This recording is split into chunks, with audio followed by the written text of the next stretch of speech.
What up, everybody? It's your boy PTK Blam, back with another very, very, very special episode of the Shop Podcast. Typically the podcast is on Saturdays, but I got some great information last night, so we got a great guest here. It's an honor. It's truly an honor to have these guests here today. I was lucky enough to be able to get Timo, the community manager from Press Play Games, on a podcast to talk about Project Knoxville and some of the things upcoming for Press Play Studios. So I just want to go around the panel. I have my right-hand man here. I'm going to go ahead and let him introduce himself. Go ahead, GKB. Hey, what's up, everybody? I'm GKB from Gamers Knows Best. I'm super hype about this interview. Max Curse of the Brotherhood is one of my favorite games, and I played with my son, so I'm really excited to talk about their new game and have some fun. All right, fantastic. Now we have our special guest here. Go ahead and give yourself a shout-out, Timo.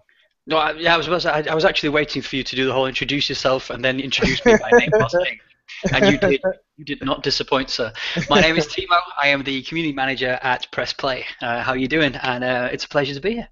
Thank you, man. I appreciate the opportunity once again, man. It means a lot to me here personally. It means a lot to my podcast and just in gaming in general. It's great to have you on. So let's go ahead and get started with the topics. That's what everybody's watching for. That's what we all came for. So just want to go ahead and ask you the very first question that I have. And I always go back. I want to go back. And so how did you fall in love with video games or gaming in general? How did you get your start?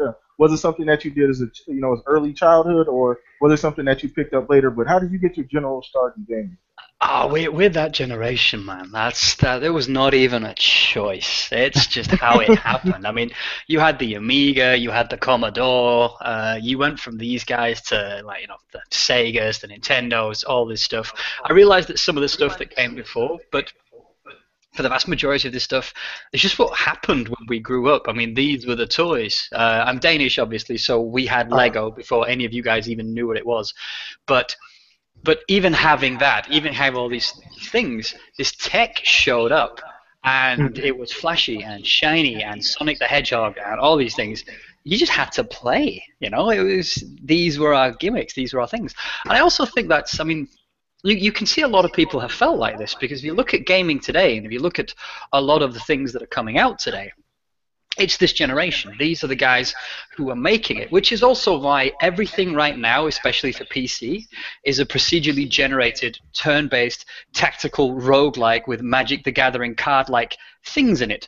Because these are all the things that we grew up playing, and now it's our turn to make games, and we try to put everything we love into them.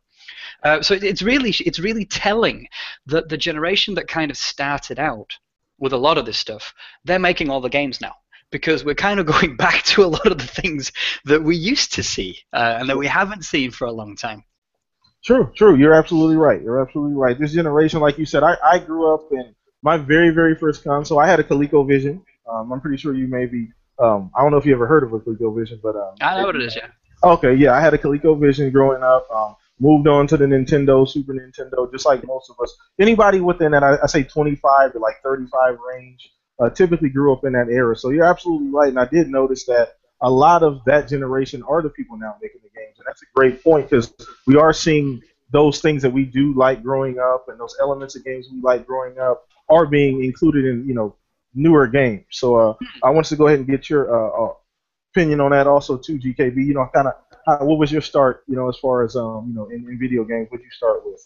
Oh man, my earliest memories of playing video games was the Intellivision, and then after that I went into Nintendo, and still to this day, Mario 3 is my favorite game of all time, I think. That's where I went, man. Okay, great. All right, so let's move on to the second question that we have here. So we came here to talk about Project Knoxville and the things that are going on with Press Play Games. So what was the inspiration behind Project Knoxville? Did you get fan feedback, or was it just more some an internal idea that you guys had at Press Play? Well, I mean, a lot of the stuff that Press Play has done, pretty much how we've worked so far, is there's always a lot of little projects going on. There are a lot of really creative people in there, and they have a lot of ideas. And for most of them, they're always working on more than one project at once, even if it's just in their heads and on paper and all this stuff. So the last game had been made, Kalimba had been rolled out, and they're looking what are we going to do now? How are we going to approach this? And they had this pitching session in an attempt to try to do things a little more open development like, to just try something new, because that's a different way of doing it. I mean, until this point, Press Play have pretty much just kind of bottled down, bunkered down, not said a word, and bam, new game is out, but this time around, they wanted to try something a little differently. Microsoft would like to try something a little differently, so we're going with the whole open development approach. So what we did was pitch 3 different ideas: Karoo, Dwarka, and Project Knoxville. And then we asked people, which do you prefer? Which would you prefer to see, and so on. And we let them vote. That's all it really was. We simply let them vote. And that, I mean, obviously that got a lot of attention. It was a very different way of doing it. Double Fine sometimes do stuff like that. They have the Fortnite thing where for 2 weeks they just pitch ideas. They just pitch ideas and pitch ideas, and whichever one the community likes, they make. In Double Fine's case, they make a few, and then whichever is more popular there, they continue. In our case, well, we're a bit smaller. So we took this idea, we prototyped some of it, we made a sales pitch for each one. The people who were in charge of them kind of did their best to sell their baby, and then we just let people vote. But this is also the first time that Press Play is completely engrossed in the development of one game. We're only working on Knoxville right now because it's slightly bigger in scope than anything we've done before.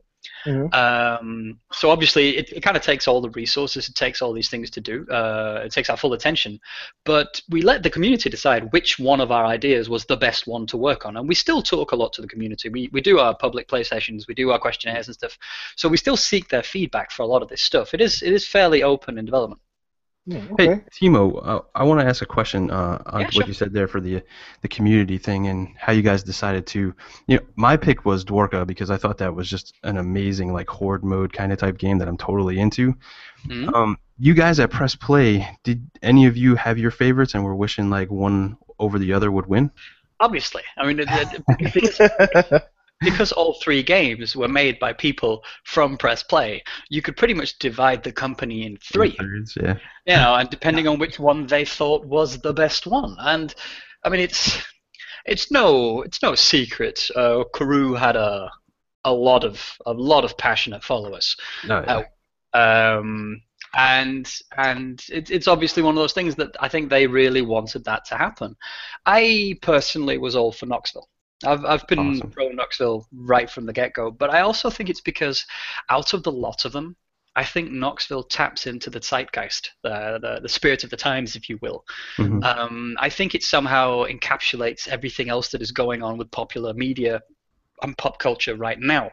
Dwarka is fun, and I bet you it would have been a fun thing to stream. It's got that kind of Minecraft-esque thing that I believe could have been interesting there.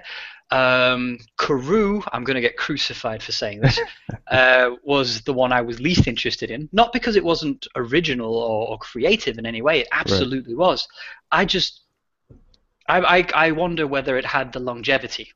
Whether it was a bit too gimmicky, and once you've seen it, that's it. Whereas Knoxville, it taps into what we see with this fad with Hunger Games, Battle Royale, all these things. Everything we do currently with our reality television, person versus person for our entertainment, it's the Running Man all over again, the most dangerous game. It kind of encompasses something that is currently very, very, very hot in our society, and you see a lot of games try to tap into that right now, and I don't necessarily think that they've quite got it. For a lot of them, it's just kind of become a deathmatch, but the deathmatch already exists in every single shooter, in every single game. There's no depth to that. It's fun, don't get me wrong, but it's not different. So I liked Knoxville because of the emphasis on cooperation before said deathmatch, because there's something very, very human in making you dependent on someone that you are probably going to betray. Nice. Wow, that's a great. You know what the funny thing is about that Timo too, and I was shout out to Delilah HD.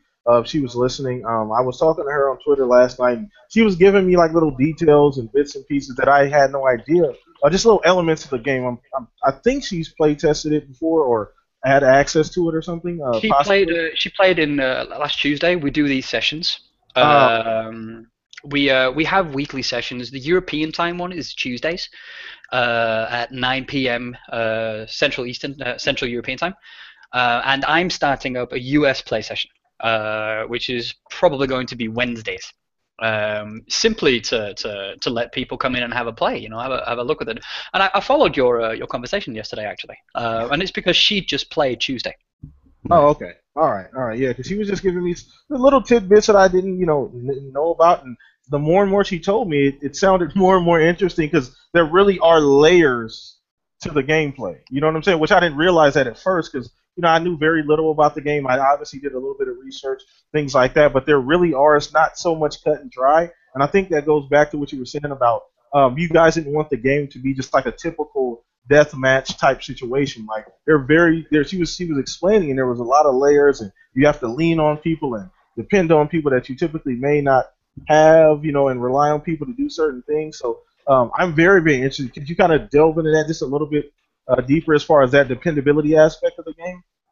Well, the thing is, you can't traverse the map alone. You simply can't. You're physically incapable of. There are a lot of places where you either need a leg up or you need somebody to activate a pressure plate that will only stay activated as long as somebody stands on it. But all the gear and all the loot is at the end of it. So you've got to kind of cooperate with people and have them go out and take the loot. But they also have to realize that if they want more of it, they're going to have to share, because otherwise why would you keep helping them? Right. And the idea is that you cannot leave the game map without a flag or a baton, if you will. Right now it's a placeholder thing, everything's prototyping, but you can't leave the map without this token. And there are, in theory, enough tokens for everybody. If everybody played nice and everybody played together, you could all come get a token. But that's also how you get points. And human nature has this thing where if everybody wins, then nobody won. that's a very basic thing in us, and I mean, especially you Americans, you must be able to relate. Absolutely. If everybody wins, then nobody won. Then nobody won. So what we're seeing is that everybody's finding, they're working together, they're doing these things, they're fighting the bear that you can't really take down on your own without glitching it, and once we fix the glitches, you can't do that. There's all this stuff, but at the end of the day, if you're helping someone and he's got, say, 5 flags and you've only got 3, well, either you're going to start demanding that he give you one, or you're going to try and take it from him, because why would you help him win? Right. And that's what it comes. It's this kind of fragile alliance, because if 6 people have been helping each other out, you know for a fact that 2 of them at least are going to get eaten. Yeah. 6 is too many. You can't share that many. Nobody gets any points then. Yeah. So there's a lot of back and forth and trust and distrust and stuff like that, and it makes things interesting.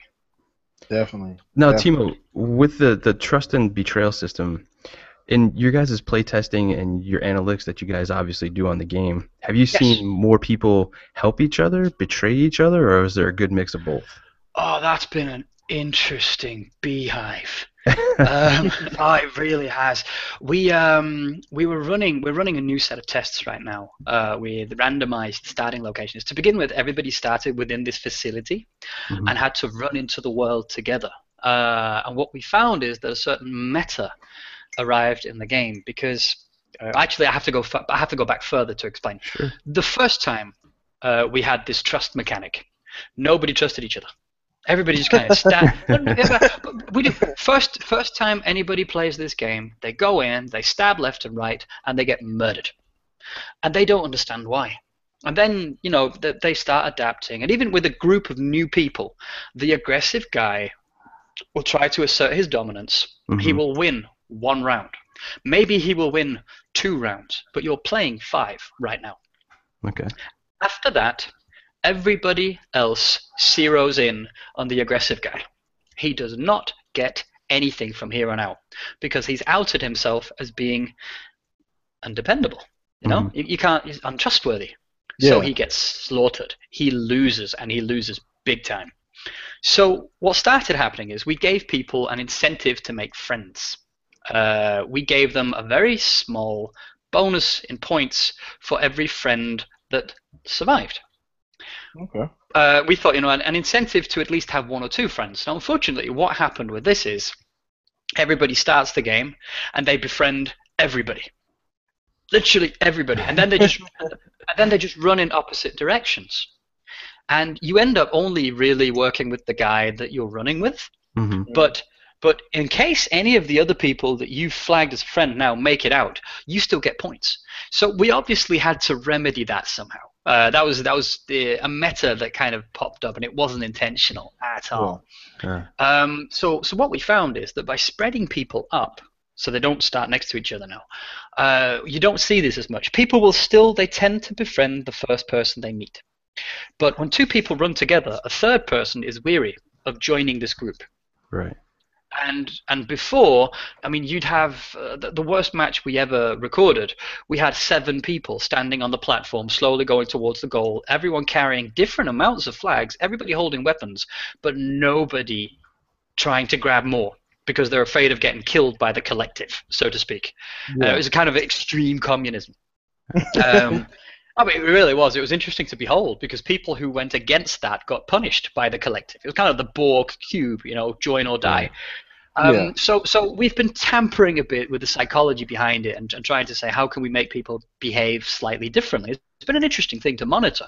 And these small tweaks, even things like showing who won the last round instead of who's overall ahead. No, who won the last round tends to affect how people play the game.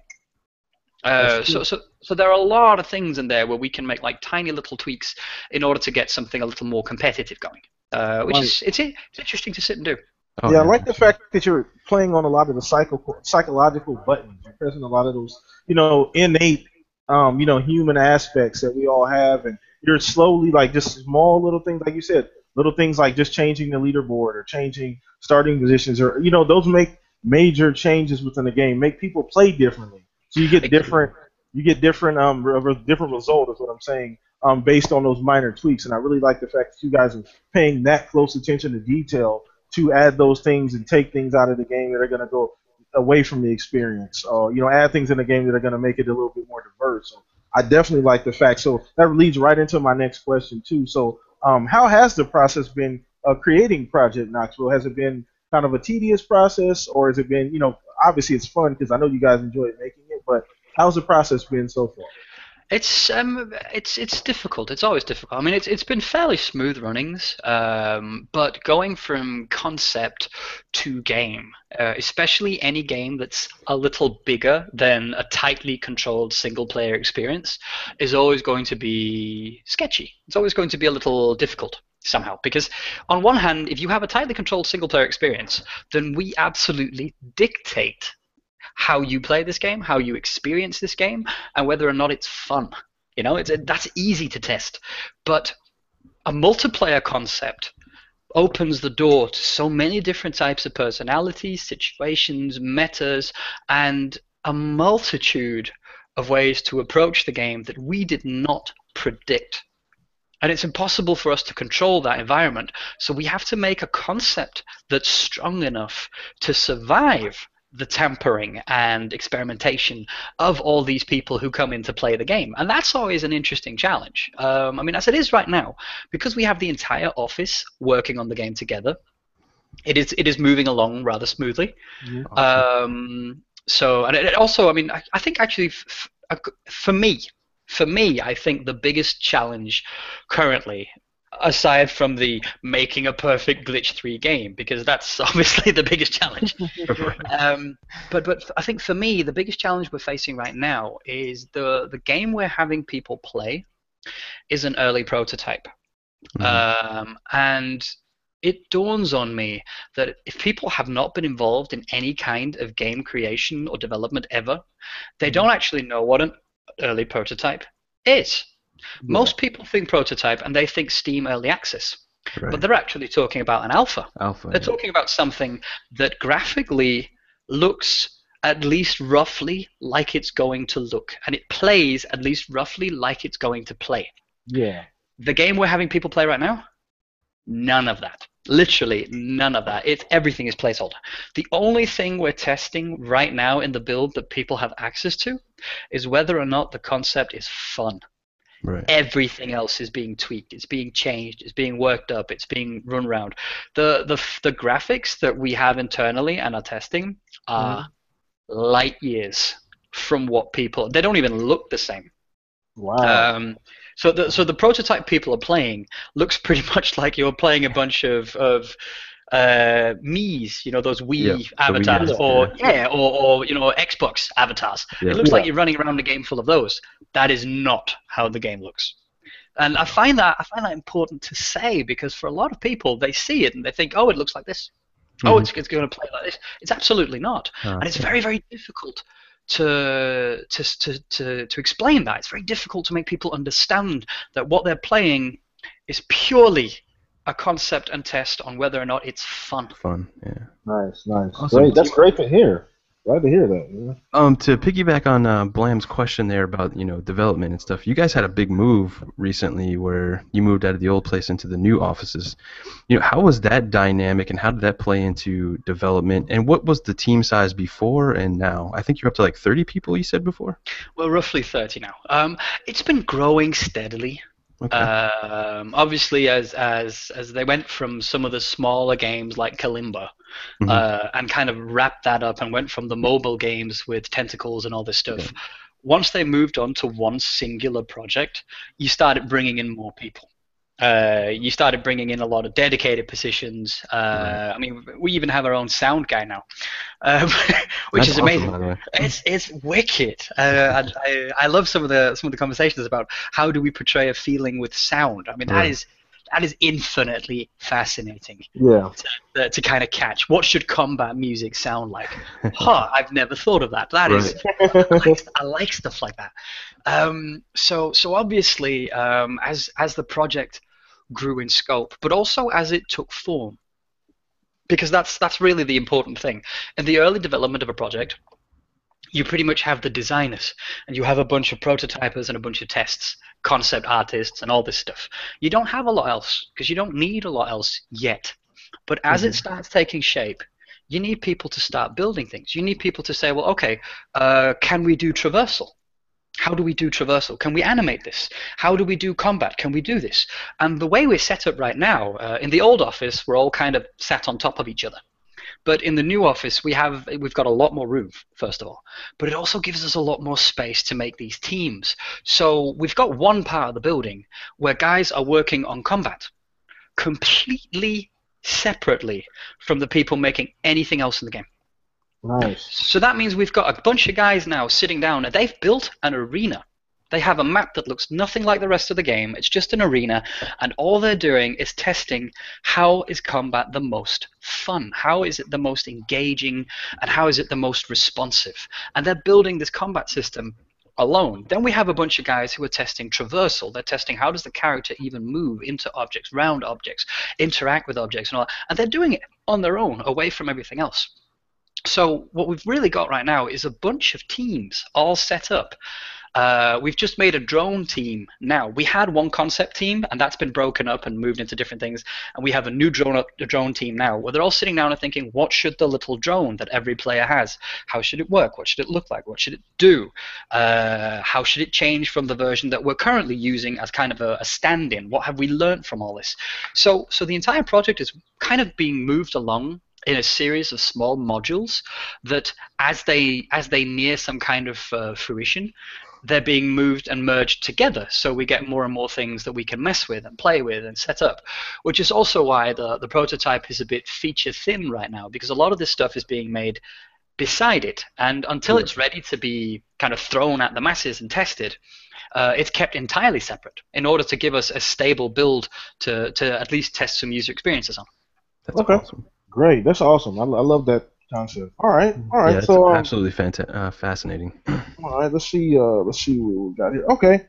So I know this is I'm assuming this is an exclusive possibly for Xbox, correct? It's actually not. Oh, okay. Well, I know. That's okay. That's actually another thing. We've done a lot of Xbox games. Yes, yes. I think I assumed more so was an exclusive. Everyone does. We're actually talking. We're actually talking about it. We don't necessarily wish to. It's Microsoft, obviously. It's absolutely Microsoft. Yeah. And we are debating whether to focus heavily on the Xbox or half and half, or how we're doing it. And there are a lot of interesting demands for and against, arguments and everything. The reason we're not currently testing on the Xbox, we're testing on PC, is simply because all we have to do to get a bunch of people to test on the PC is download an exe file. That's it. Nice. I can file you that via your email, and you can play. You know, it's that easy, and that makes it easy for us to reach a large group of people and just have them test. If we had to run this through the Xbox this early, that would be a hassle. We couldn't sit and make these small day-to-day changes as we can right now, because the size of the game. I mean, I could literally ask you to download another version of the game every half an hour, and it would have zero impact on your experience because it would take you less than 2 minutes. Wow. Whereas if we had to run that through the consoles and the infrastructure there, it would be a lot more complicated. We'd have to wait longer before making adjustments and everything. So prototype-wise, we're currently staying somewhat squarely on the PC for now, simply because it's easy. But we are absolutely talking about, once we get past the prototype phase, there are a lot of arguments for whether or not we should hit Xbox, whether we should hit PC. I can see a lot of push and pull in that one. We were talking, and this is you're the first people to hear what I'm about to say now, outside of pretty much everybody actually. We were talking about at one point about whether or not we should look at Xbox as being players and PC as being Twitch hosters mainly, because we want this game to be something that is fun to spectate. Interesting. More than anything, because we're talking Hunger Games, we're talking Battle Royale, we're talking the stuff you should spectate. You should absolutely spectate. Absolutely. You know? So we're looking at the options we have to make spectation not only interesting but fun.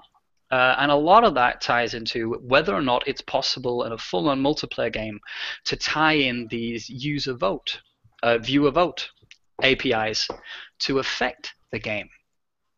So people can kind of vote on things, and it will change things inside the game. Now, there are a lot of things that need to be taken into account for this, and obviously it's a little difficult with the consoles to do this, because their interaction capabilities for say Twitch or whatever are limited in accordance to the PC, for instance. But at the same time, we know that a massive amount of our players will be coming from the console. So we have to somehow marry this. We have to somehow find a way where we encompass everything and get everybody on board, you know? And also, I mean, because of that, we're actually designing the game with a controller in mind. Oh, nice. Because we'd like the cross-platform compatibility. Nice. Now, we don't... The funny thing, I don't mean to cut you off, but the funny thing about it is that, you know, there's been a lot of stuff in the community about cross-play, cross-buy, you know, Windows 10, Xbox, you know, things like that. With the fact that Xbox and or Microsoft has that ability to do the cross-play, cross-buy situation, and they have that ability to do it, is that something that you guys feel like it's obviously it's a positive thing, but does that make it a little bit more of an incentive as far as the platform that is currently on, because they do already have something like that in place? It's absolutely intentional. Oh wow! It's I mean, we are Microsoft affiliates. This is absolutely intentional. Part of the development of this is also to push Games for Windows 10, but Games for Windows 10 is part of the Microsoft Live thing, but so is all of the Xbox. And there's absolutely no reason in a third-person game that we shouldn't at least attempt to do cross-platform. Now, again, obviously, this is prototyping. We don't know where we're going to end, and a lot of games have tried to do it, and they have failed for various reasons. But we believe that at least one of the reasons tends to be controls. Anybody armed with a mouse is going to absolutely school anybody armed with a controller if it comes to precision and timing. There's just no, unless it's a fighting game, unless it's like a driving game or a fighting game. Yeah. Precision-wise, that's what the mouse is designed for. Controllers are designed for movement. You have much more fluent movement, but your aim suffers greatly. And I think a lot of the games that try to do cross-platform were shooters. That's a huge mistake right there. Right. You know, I mean, you can't even compare the two. No. But if it's not a shooter, if it's a third-person movement game where long-distance aim is completely redundant, maybe a bit of quick button setup, maybe a bit of dodge and block and tackle and all that stuff, maybe that's more interesting, maybe that's more important to how you move. And all of a sudden, that controller is looking very sexy. But if the controller is looking very sexy, and all you have to do is plug your Xbox One controller into your PC to have it on there as well, then that's at least one major obstacle right there that we have completely eliminated. Yeah. So it's obviously, technically, we don't know yet, but it's absolutely something that we're thinking about and something we're moving towards. That is fantastic. So, I'm really, really glad to hear that in light of everything that's been going on recently. The fact that a publisher, you know, it's our developer / publisher has come on and said that, you know, that's one of the things that you know, why not take advantage of that? Exactly. Why not take advantage of it? It's a great thing to have. You know, I'm really, really glad to hear that. Go ahead, Paul. I know you have to. Oh yeah. I just had a quick question. I mean, you touched on like you're a Microsoft affiliate. How has that relationship, you know, developed, and how is it working with a publisher like Microsoft? I think, I mean, in our case and for what we're doing, I absolutely consider it a beneficial thing. It gives us the opportunity to grow. It gives us the opportunity to expand beyond what we've done. As a solo developed company, Press Play could deliver things like Max, obviously, which was amazingly cool, and things like the scale of Kalimba, of Tentacles, and these are all great games. These are all hugely fun games. There's nothing there, but obviously, as anyone who's ever been involved in any kind of creative work, you want to grow. You want a new challenge. You want the next thing you do to be a little bigger. And if there's one thing that nobody should ever be in doubt about, it's that the gaming industry is bloody impossible. To put it mildly, there is a reason everybody's going bust left, right, and center. It's cutthroat.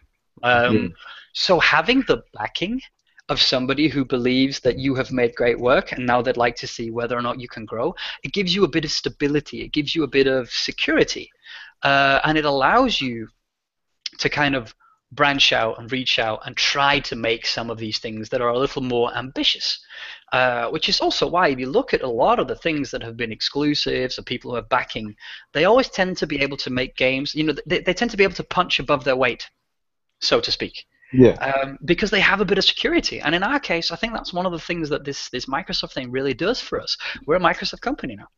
And it allows us to tackle and try things that we would not be able to do otherwise. So I absolutely think it's a good thing.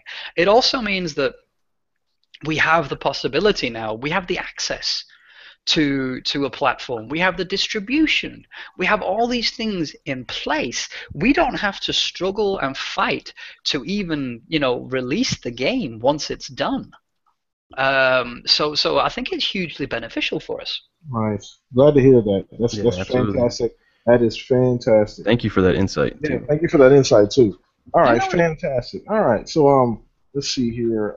That was actually one of my questions too, about the relationship between the two, and I'm glad to hear you guys are getting along well and everything like that. So I wanted to ask you this question also too about I know it's a little early and it's hard to say for you, and you guys are completely focused and all your time was on Project Knoxville.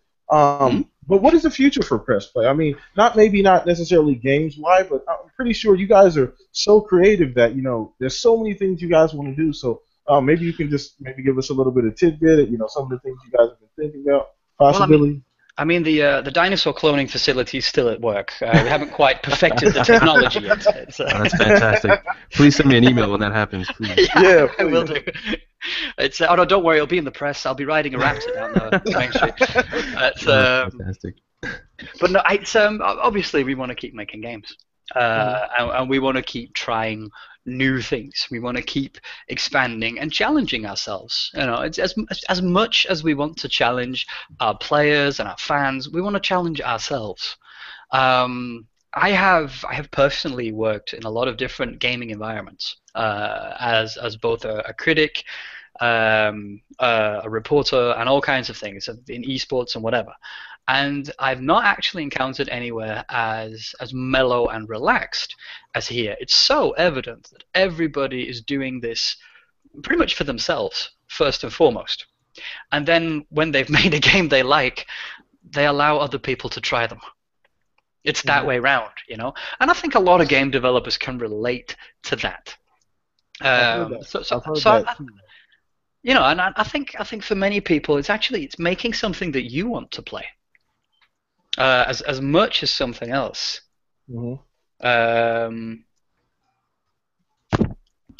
So I absolutely think we'll be moving on to bigger things, but I also think, I mean, we're trying to make a game this time that has a bit of longevity. We're trying to make a game this time that is something a little different than plug and play. We'd like you to invest. We'd like you to become attached. It's multiplayer, you know. It's a thing. So in that regard, I don't think we're going to finish this and then completely ignore it and move on. We are going to keep this running. But obviously, as we near completion, you see this with a lot of teams. The closer you get, the less people are involved, and you're not going to fire these people. Why would that's a horrible thing to do? You know, these are our friends, our colleagues.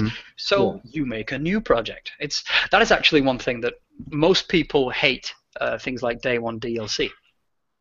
And I've been a bit odd about that. I'm not saying we're going to make day one DLC. That's definitely not where I'm going with this. But what I mean is, a lot of the time, the reason people do it is because the art team is the first one to finish their work.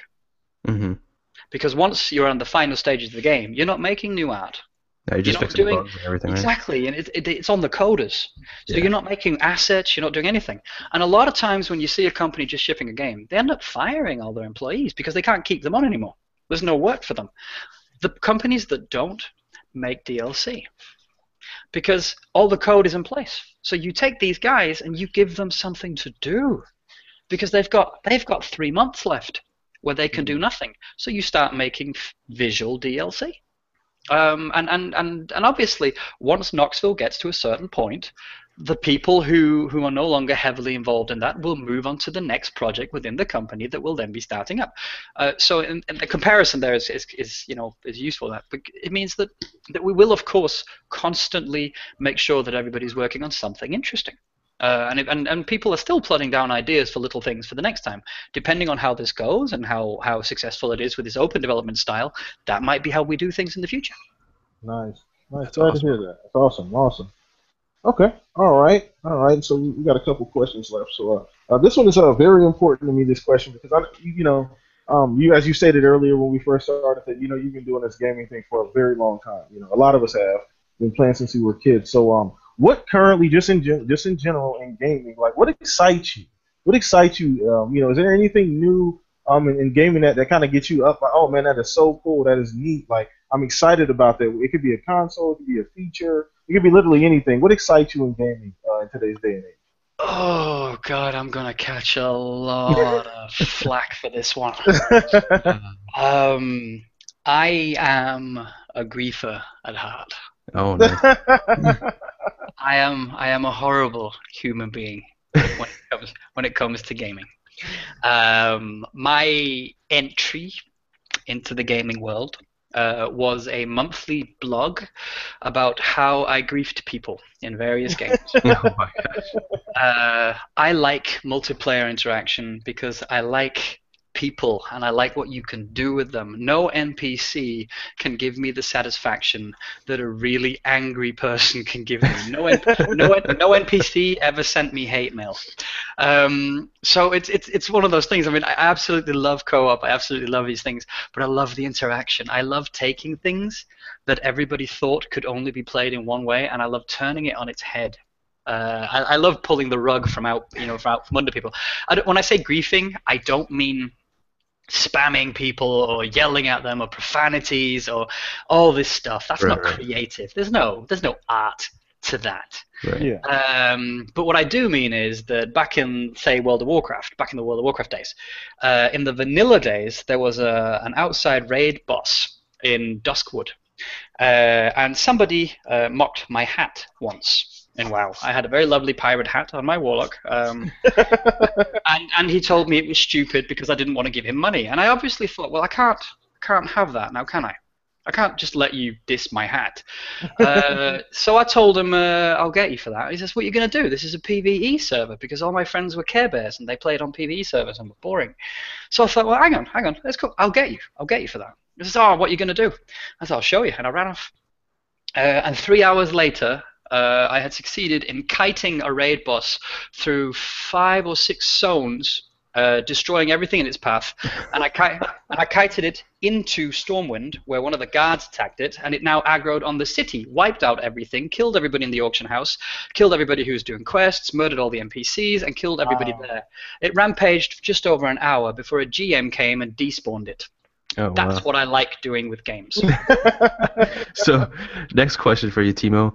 Now that you're making a multiplayer game, how are you guys implementing so that doesn't happen in your game? Like, just intentionally just taking out people? We have me on board. You're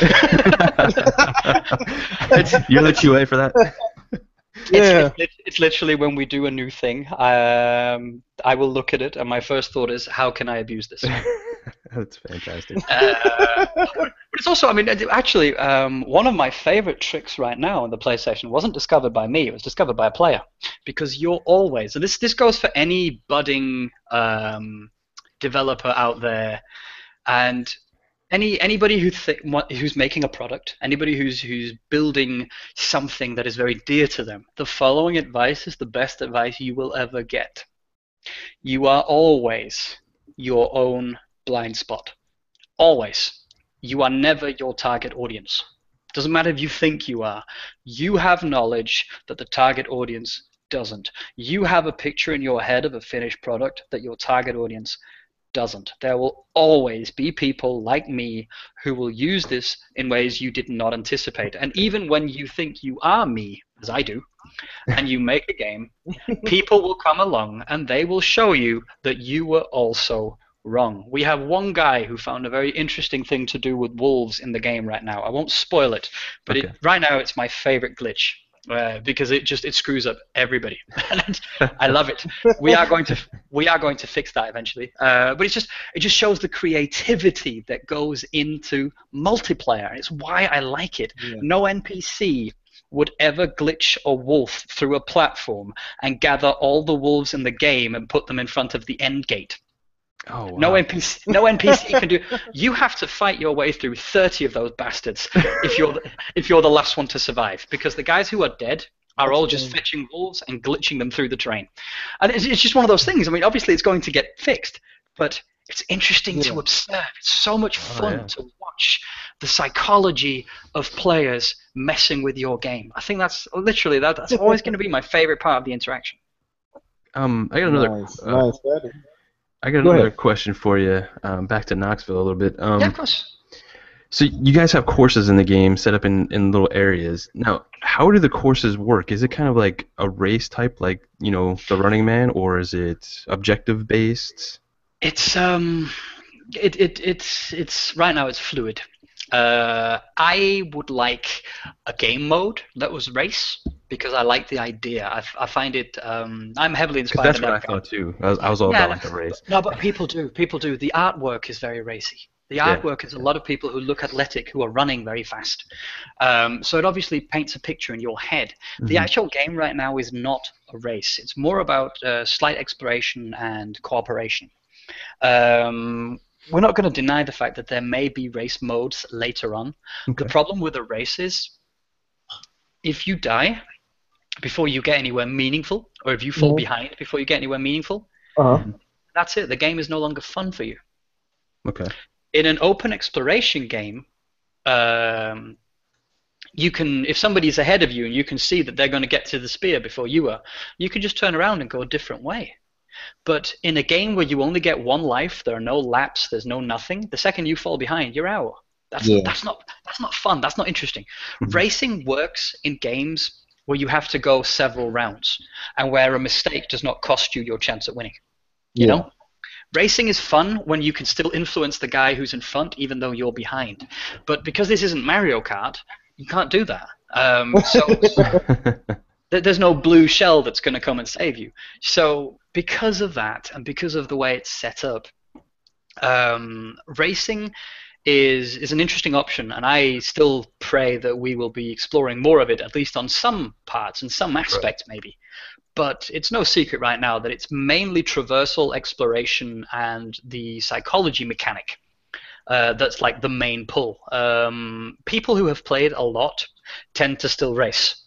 You'll see that in any game. That's why we have speedruns. People who have played a lot know where they want to go. They especially know where they don't want to be. So you'll always see people sprinting. But we're kind of combating that by having everything random spawn.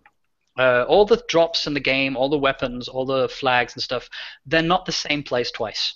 Oh, nice.